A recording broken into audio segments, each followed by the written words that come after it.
Welcome to another episode of Autogefühl with the all-new VW Golf 8. It started all with our first test drive in Portugal when we started with this new Golf. Then there was the new Audi A3, same platform. Then there was the new Skoda Octavia and the new Seat Leon, which are on the long wheelbase platform of this very one. So A3 and Golf, short wheelbase, Leon and Octavia, long wheelbase. But now as we've driven all of these four siblings, we'll take the Golf out for test ride once more. First of all today, high speed also, German motorway, and also comparing them with the other siblings. Which one is the most suitable for you, for example? Let's find out everything about exterior, interior, and the driving experience. As you know, it's Thomas in front of the camera, and also Thomas behind the camera now. Not me, but our Thomas B. And now in full HD, full screen, and full length. Let's go!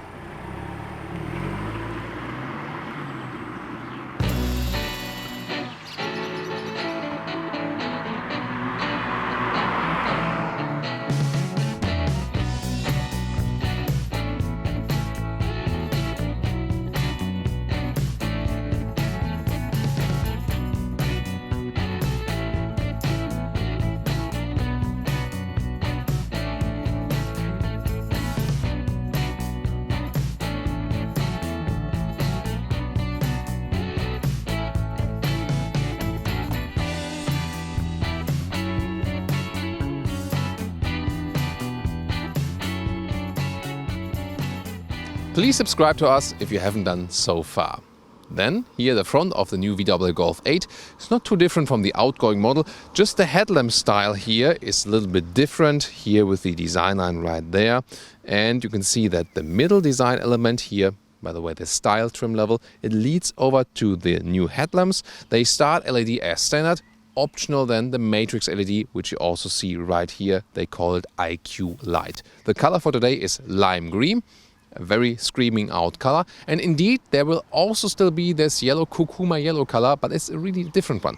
In the lower part also a beautiful job here again with continuing of the paint and the horizontal lines here, so in the lower part it appears a little bit stronger than before. 4 meters 28, 14 foot 4 or 168 inches is the length of the new VW Golf and hasn't been changed that much. And again, Audi A3 and Golf 8 share the same wheelbase. Leon and Octavia share the little bit longer wheelbase. Then you can see here chrome accentuations in the lower part, but just dark in the upper part. I think they could have continued also chrome all the way around. Wheels start actually from 15-inch steel wheels still, and then optional 16-inch aluminum. These are then 17-inch aluminum. 18-inch would be standard for the R line. The 17, by the way, standard also for GTI, GTD and GTE. And then optional for the sportier models, you can also go up to 19-inch. You can see this style here has this aerodynamic style. And that's, by the way, in general, something about the new Golf generation. It is more aerodynamic than before. Might also play a role then for the consumption later on. We'll see about that. And of course, typical for the Golf, has been throughout the generations, is this very strong C pillar here, a signature design element of the Golf. In the rear, I think they've made a good job here, very elegant design, more modern tail lamps you can see here, and when you have the optional matrix LED light, you also have cascading turning indicators. In the lower part, is that the case for the Autogefühl fake exhaust police? I'm not exactly sure. I mean, it is not exactly a fake exhaust, but it is a design element that pretends to be a fake exhaust. I don't know. What's your take on that? Then you see you have an extended Golf lettering here now, which also stresses some kind of premium character. I think why not? By the way, suspension, you start with a fixed suspension. The sport models also get a lower fixed suspension, and then optional you can always go for the DCC, the dynamic chassis control, which is the adaptive suspension. And here for this platform in general, for the siblings, is also an option you should actually go for if you want to increase the comfort. About the engines, well, there's one cold saving here, no gas strut to hold it up. You can argue about how often do you really need that, but then again, a Golf was famous for having that. Okay. There's a wide variety of engine choices, so the TSI turbo petrol engine, eTSI turbo petrol engine with mild hybrid, which you also see here, TDI the diesels, and then there will be a CNG engine as well, and plug-in hybrid petrol engines ranging from 90 to 320 horsepower.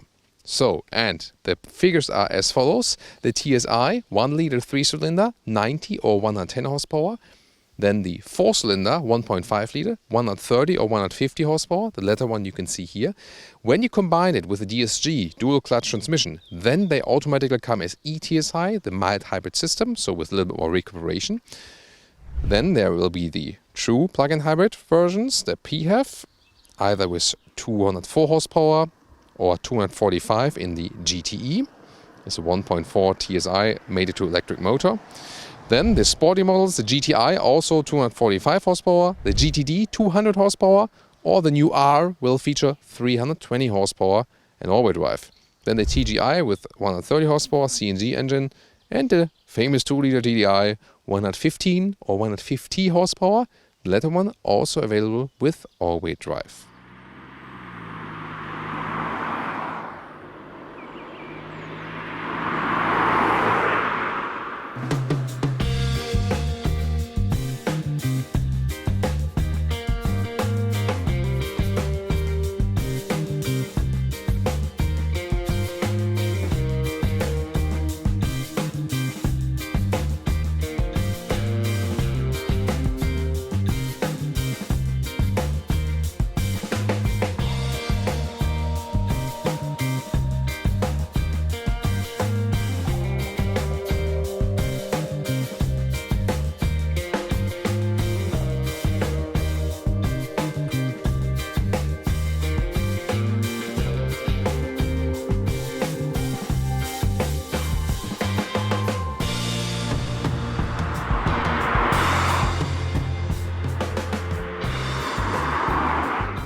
This is the car key, a new slim one, but high gloss. I'm not sure how this will look like over time.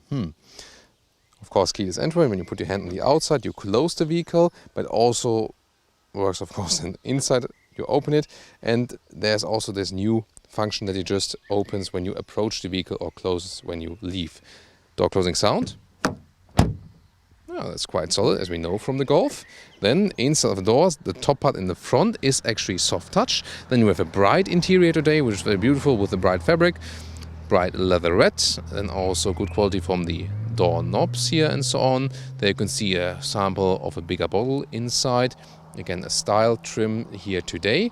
And this is the new interior with this one-panel design from Digital Instruments and the main infotainment screen. Soon more to that. On the left side you can already see this panel right here to change the different lighting modes. I found it better with a knob before, but that's the scheme of this car. Hardly any real knobs anymore. There's a new steering wheel that was first introduced with the T-Cross. That looks more modern definitely, so that's quite fancy. It will be a lot of different Volkswagen to come. Then these new seats, you start with a normal fabric seat with a basic seat form. Then this is the optional Ergo Active seat, so it's a different seat form, more comfort, more things to control, electric support here also, and memory seating.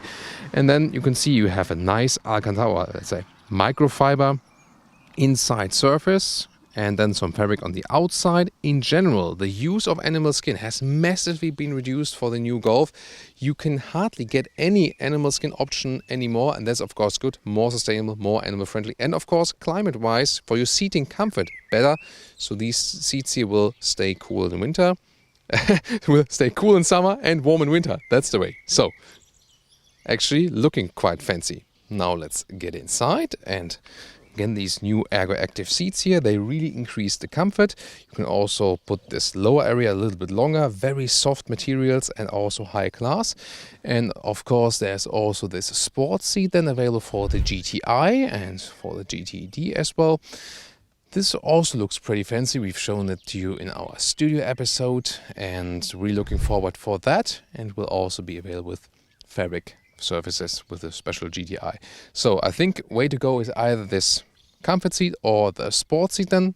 I mean, the base seat will also work fine. Really depends then, how tall you are, and so on. And speaking about that, 1m86 or 6'1" without the panoramic roof, which is still available. Here, still a lot of headroom left, so no problem. As a tall adult, you can very well sit here, and again, you can adjust it. And there's also even a new massage function here. It's not the most sophisticated one, but again, we're in the compact segment, and also interesting to have that here. Now the interior overview of this new Golf generation. Soft touch here at the top part. It's a very clean layout, definitely. Different decor elements here. This has an aluminum look, although it's not aluminum, but I think it's quite fine. And this climate, you know, the vents, they're placed really low actually. And then you have the hazard indicators right there. You have hotkey also for accessing the climate menu, where you then reach it right there. Zoom more details to that. This is the optional 10-inch screen. There is also a base 8.25-inch screen like this, which still features a manual volume knob and also the manual zoom knob here for the map, for example. If you ask me, I would go for the base one. This is a little bit more complicated without the knobs. Left side always 10.25-inch digital instruments. Soon also more details to that. On the steering wheel, heated steering wheel function, optional. And then here you can also control the inside gauges then. Also change the view and so on. We have a close-up for that very soon. And then on the left side you have the ACC, adaptive cruise control, if you have that. Also now featuring the travel assist. This is very interesting because you also see some visualizations then in the digital menu here while driving for, you know, displaying the assistance systems. Then there's also the optional head-up display, which shows the current speed, the allowed speed, and especially while driving, that's very helpful, and also either assistance systems or GPS information and so on. And the digital instruments, you can see them right here, and you have different views you can pick. For example, here also with the full map view. That's of course one of the biggest advantages of digital instruments. More subtle, or then this classic view, which simulates analog gauges, which would be a nice setup here as well, or assistance systems view and so on. Then you can also change what you want to see on the right or on the left side each. So a lot of flexibility, definitely. And by the way, this steering wheel has a heated function and also in 3 different levels. That's quite fancy. Then the lower area here, you have an inductive charging pad for your phone, or use the cable connection, 2 times USB-C, Apple CarPlay or Android Auto support, CarPlay also wireless, but I rather trust on the cable connection, it's more stable to me. Then the lower console, this is really new, starts from engine button, and then there's this new Dsg shifting lever if you have the optional dual clutch transmission. Shift by wire, that means you can just put a very small knob right there. Shift by wire means there's no mechanical link, and therefore also the switch between reverse, front and so on is quicker than before and more safe, so to say. And then in the lower area, what else we have here? We have some cup holders, either with a bigger area to put things, or you can then induce this cup holder, so to say. And when you put up the armrest, you have a little bit more space underneath. And last but not least, there's the glove box, which is actually quite spacious and also dampened here, of course, when it goes down. And now close up to the infotainment system. First of all, I think the visualization, you can change the color here, however, that's possible. But I think the visualization looks old school, and I think it's also not, the speed of the system is not up to date. So I think they really have to rework that software. You have this home button, so to say, to get back here. Then the GPS actually also looks quite nice. It always also depends on the web connection, how fast something is, but I think the CPU unit for this software or for this whole system is, you know, it's not powerful enough. As for the temperature, you have these sliders here now, which is more complicated than having a real climate knob. I do criticize that. It's not too hard to use, yes, but I think using it while driving, and also with the volume here, at least for the volume, you can also change it at the steering wheel. Still, when you go for the smaller screen, you have a real volume knob, which is a little bit more practical. You can also use the voice input, either with Hello Volkswagen, for example, or there it is. What can I do for you? Change temperature to 21 degrees. Search for theatre nearby. Search for theatre nearby. Change temperature to 21 degrees. Please select a POI from the list. Okay, someone wants to go to the opera now. And before that, we did that in the test before and it worked. And I mean, we can try it once more. it's not the perfect voice input. Temperature 21 degrees, please. Let's see. Sorry. Change temperature to 21 degrees.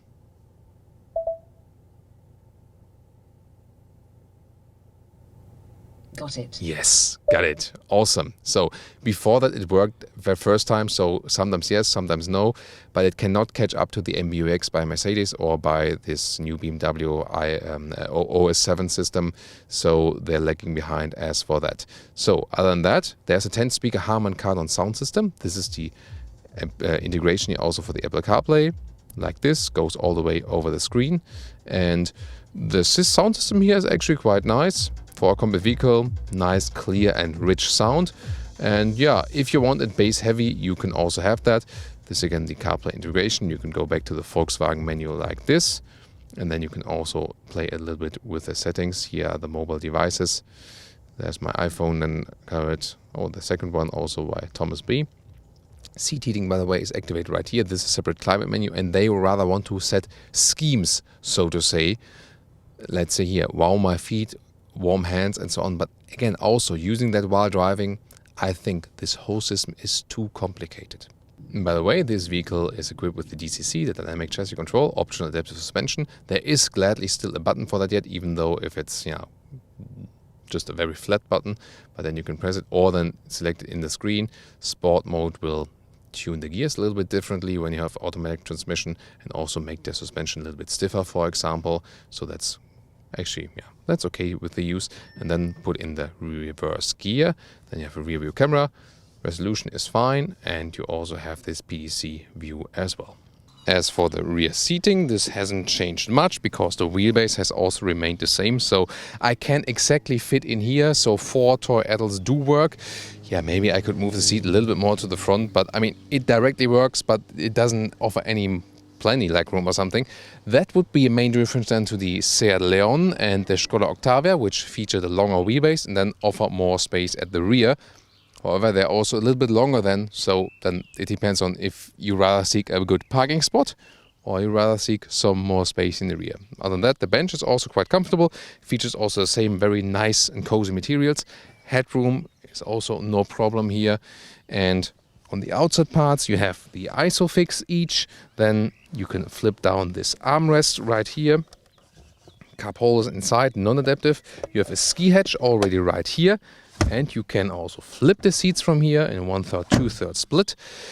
And then in the middle part, you also have a climate unit and rear seat heating and 2 more USB-C devices. Of course, not everything included in the lowest trim. And now, by the way, here also the new retro style VW logo for all cars, all new cars. Then you flip it and open the trunk. Hasn't been changed much indeed. Also here, sample luggage in for you today. Other than that, let's take some measurements. First of all, here in the lower part, some sound equipment, but you can also fit a replacement tire in there. So the length here is about 76 centimeters. There will, of course, also be a Golf variant later on, a Estate. 1 meter in width. Then the height below the cover is just over 40 centimeters. And the overall height about 70 centimeters approximately. To flip the seats, as the trunk is short, you can also reach over right here. There you have the mentioned 1/3, 2/3 split. And if we then check the length to the front seats as we would be driving, this is then about 145 centimeters.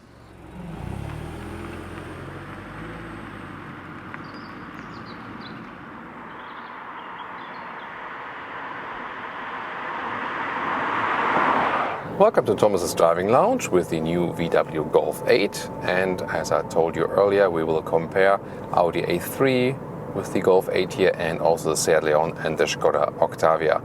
And of course, what's new here with this generation if you compare it to the old one. So let's start with that. First of all, it doesn't feel like a completely different car when you just, let's say, close your eyes, which you shouldn't do when you're driving on the road, but you know what I mean. So of course, when you look at these new instruments, all the digital stuff, then of course you think, oh, it's a completely different car. But when you leave that aside, it doesn't feel too different from the hardware you know, and also the hardware is not too different. And that also accounts for all of the siblings, and especially due to the shorter wheelbase here in the Golf and the A3, Golf and A3 feel a little bit more agile, feel a little bit more closer to each other than Seat Leon and the Skoda Octavia in comparison to this one. Leon and Octavia then again feel a little bit closer to, towards each other because of the longer wheelbase. It's not that they are so much less agile, you feel a little bit. What the Golf does best is offer this very balanced handling, so already here in the normal style version, 17-inch wheels, but then equipped with the option DCC, dynamic chassis control, this car feels very balanced, is extremely good in the handling, and is already sporty. The DCC, dynamic chassis control, makes the ride also very comfortable, so it's definitely worthwhile this upgrade. And also here in the Golf and in the A3, at the rear axle we have the independent suspension, whereas in the Leon and in Octavia at 150 horsepower there's still just a torsion beam. So a less sophisticated rear axle than for the Leon and the Octavia, unless you go for a higher horsepower figure. But again, the A3 and the Golf include 150 horsepower engine in the sophisticated rear axle setup already, whereas Leon and Octavia need more powerful engines for that. So that's definitely, I mean, if you go for a 150 horsepower engine, then that would be a reason to go for the Golf and the A3, because definitely we feel more rear suspension comfort here with the Golf and the A3 than with the Leon and the Octavia. That's definitely a thing to note. Steering is also very well done, so there's no dead zone area. Good commands here from the steering wheel to the road. Feels very likable. The overview is actually also good to the rear sides, classic building form of this vehicle, no problem as for that. The engine is very silent indeed, very well insulated from the cabin. Also the automatic gearbox here, the dual clutch transmission does a good job and, you know, smoothly and calmly shifting through the gears. Hardly notice that. That's really nice. Yeah, you know, with the climate unit, can talk about this all day because, you know, I'm almost done with it. So I basically have to accept that when I use this vehicle, I put it to 22 degrees Celsius and leave it on auto mode, and that's it. Because everything else will make you rage in this vehicle when you need to control it while driving. Oh, look at that. A vintage XK 120. Beautiful. Wow, nice Jaguar. Yeah, what else we can always see when we're driving in our reviews. Very interesting. Starting here with some countryside driving or rural city driving, and then we'll head on out to the motorway, where we also give you a high-speed test because we could not do this in Portugal at the very first drive. So again, the A3 and the Golf drive pretty similar. The A3 has the separate climate knobs. I would prefer it for that reason alone, actually. But the driving indeed not too different, and both really, you know, from the driving hardware, a flawless ride, no doubt about that. Leon and Octavia also drive very well. And again, we tested both of these with the less sophisticated rear axle, and therefore the drive was a little bit less comfortable. This will be more equal than when we drive them, for example, all as plug-in hybrid, because the plug-in hybrids always get the best rear axle they have to offer then.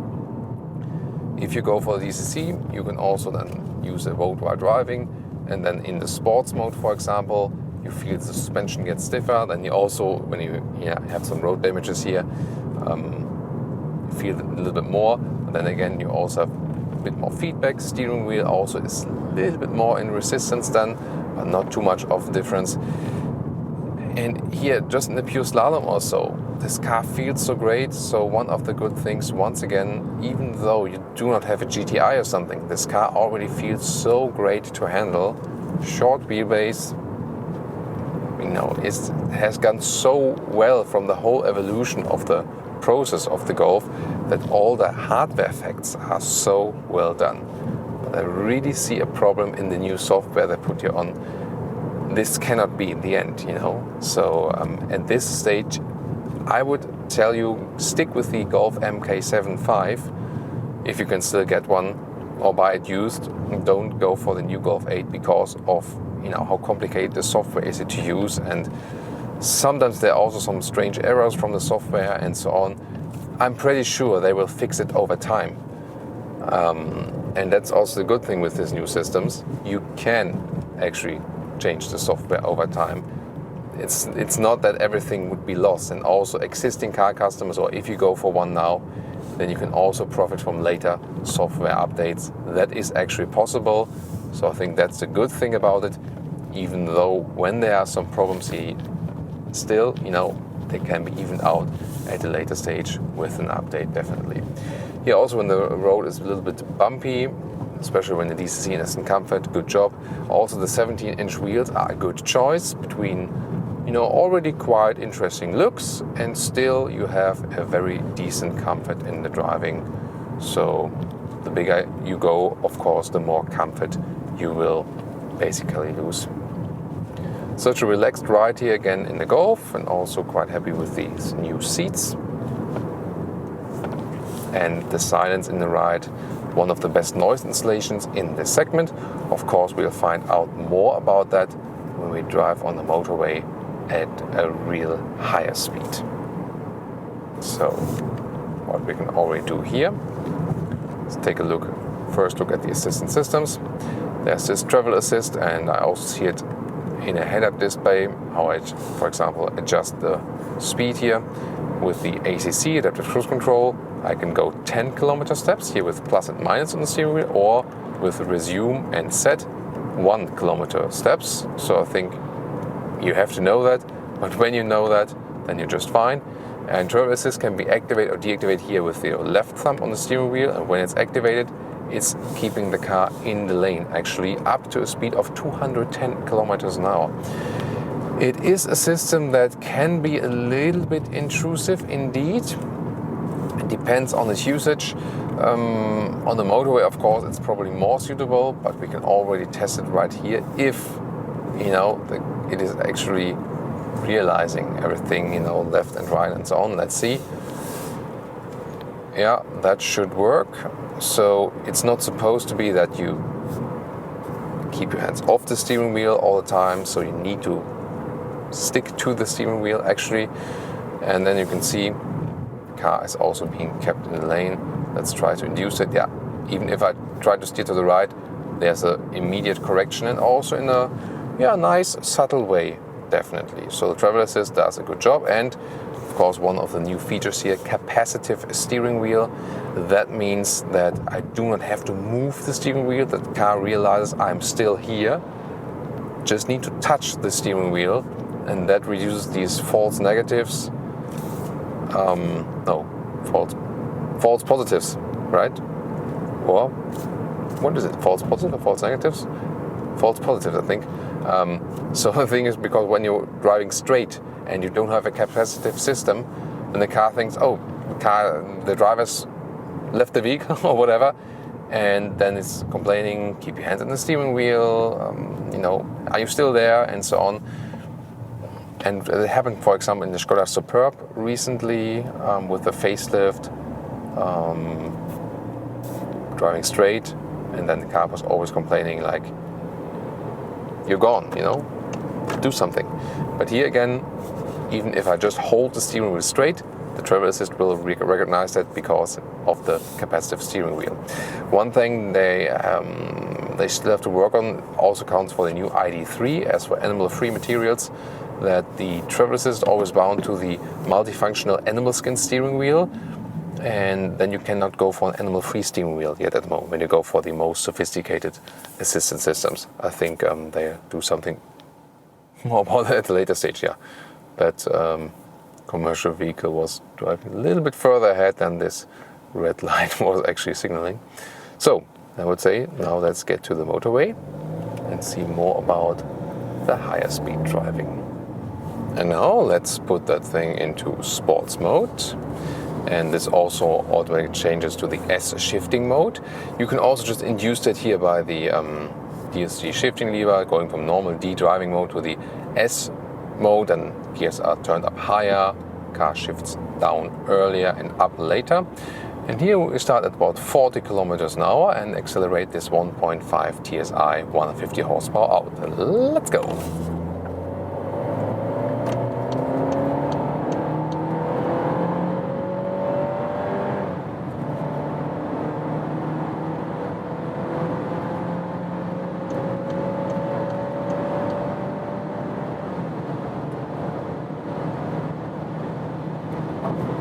So that's at 175 kilometers an hour. That's enough for here. And also noise insulation is still quite good. This wouldn't be a typical motorway speed, of course, and the car is really stable here. So a good feeling also at higher speeds. Lane change here really keeps the car upright also. DCC in a sports mode, but it's not a GTI, but really feels very sporty, quite cool. Now a typical motorway speed, 130 kilometers an hour or 80 miles an hour. Let's go to that. Here we are. It's very good from the noise insulation. See, I don't have to raise my voice that much. So in that compact segment, that's together, you know, with one of the best definitely. Is the Audi A3 a little bit more silent? Maybe a little, yes, but shouldn't be too much of a difference actually. The brakes being applied quite well. Problem about that. Now about 80 kilometers an hour. And let's also see, because we're going into a tunnel now, how that interior looks like when it's a little bit darker. You can switch back in DCC mode to the comfort mode, that we have a little more comfort when we have a, you know, long-term ride. Setting the cruise control once again. The distance to the car in front of me is being kept. And let's see, if someone wants to drive faster than allowed, then we can also check out the blind spot monitor once more. They're obeying the speed limit, I think. So now getting into the tunnel. You can also see how the digital instruments look like at night right there.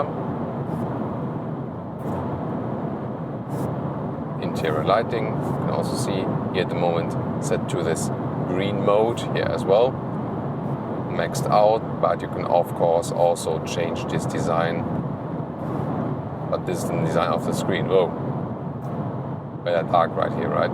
But you can also switch the colors here, so that's possible. Still, I think they could have done a little bit more with ambient lighting, I think. So, what do you think, guys? Some driving impressions here from the new VW Golf 8. I think this was very interesting because we had different driving impressions today than we had last time in Portugal. Very different roads as well. And if you want to see more of the Golf 8 driving, check out the other Golf 8 driving review. And of course it will be very interesting to compare the Seat Leon then, the Audi A3 and the Skoda Octavia reviews. So if you're thinking about, you know, buying one of these 4 very popular siblings, check out all of the reviews and then you maybe know more.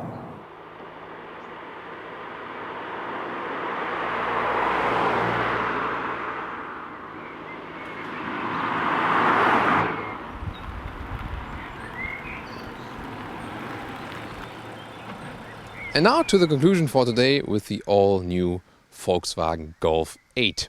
First of all, the exterior is rather an evolution, not too much different from the outgoing version. There has been a lot of discussion about the headlamp form, which is like flipped upside down compared to the Golf 7. And of course, going for a Golf 7.5, so the recent facelift, is still a good choice when you have some of the outgoing models. There might be some good offers for that. Other than that, the new one, what is the main difference? Well, size-wise hasn't changed that much. On the interior, this is actually the biggest change, especially about the infotainment system. And to me, also a criticism point, the virtual cockpit, that's actually quite nice. You can very well use it, but you could also use the one before. Head-up display here is definitely also a nice option, but then the central infotainment system, I think a little bit too complicated as for the software, and of course with these temperature sliders. There is an ongoing discussion also inside Volkswagen brand about these sliders, and some like it, some don't. We'll see what happens there with the Golf, if this will be changed at some point, because there also has been some negative customer feedback. My advice for you would be to stick with the base infotainment system, then you at least have a manual volume knob and a manual zoom knob on the right side then. Not temperature control manual, but at least something you can still, you know, manual control with a knob. That might be a good compromise then. Other than that, the interior build quality is still quite high. Yes, some cost savings here with no gas strut and also the rear inside door, but yeah, I think that's not the biggest issue.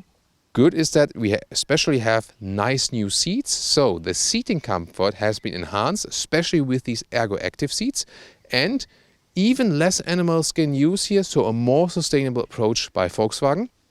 And that's also a thing with these new engines, especially if you go mild hybrid. This new eTSI with the mild hybrid system, really good in the fuel economy. So we can score some 5 or 6 liters on 100 kilometers if we don't exceed the driving, let's say, that way. So 40 mpg plus even higher 40 mpg figures. And that's, I think, one of the good things. So yes, exterior-wise, you can argue about that. Interior-wise, better as for the comfort. Infotainment system control, we can argue about that, but more sustainable in the seating choices and also in the fuel economy. Got some motorcyclists as guests here today. Well, so overall, still a great car in the driving. And if you compare it then, Audi A3, they come close. The A3 from the interior, a little bit more high-class premium, definitely. The Seat Leon and the Octavia, similar from the controlling input, but then long wheelbase, more space at the rear. So which one of these you pick really rather depends on, do you need the space in the rear or not? Overall, still a great vehicle, no doubt about that. Thank you so much for tuning in today, and also tune into the reviews of the competitors. See you there.